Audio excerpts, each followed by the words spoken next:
China produces over 3.5 million STEM grads every year, more than 4 times what the United States does. In 2020, they produced 2 million of these people in science and engineering. In 2021, they produced 1.4 million engineering graduates, 6 times more than the United States. The math that a Chinese 8th grader does is the same as an American senior in high school. The public educational system and most of the university educational system is a joke compared to what the Chinese have to go through. China's average work week is 48 hours, while the United States is 36.4. The Chinese educational system gives no quarter to idiotic claims in science like denying evolution, climate change, or the effectiveness of vaccines. I mean, maybe they let you do that in preschool, I don't know. The United States does not compete with China when it comes to the sheer scale of STEM grads. So why on earth is America still ahead of the world in science and engineering? For one, the United States picks up about 100,000 of the best STEM graduates in the world every single year. And two, we still have the best universities in the world. That's why everybody, including the Chinese, still send their students here. And three, American R&D is still the marketplace for ideas. The authoritarian grasp of intellect can only take a country so far. In order to be inventive or innovative, you have to think outside of the box, and you have to think in a way that other people aren't thinking,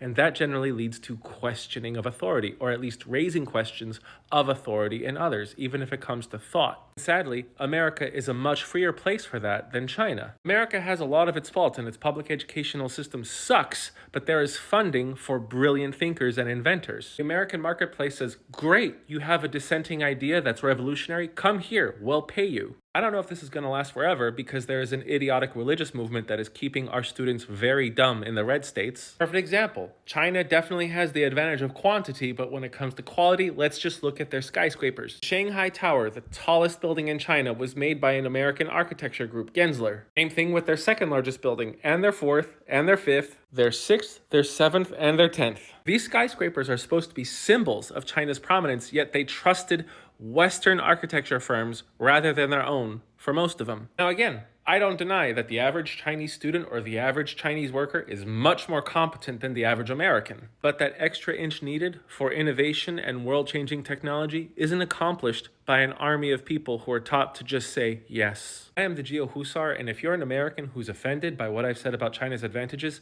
further yourself. Catch up, YouTube is free, try to learn. Thanks for watching.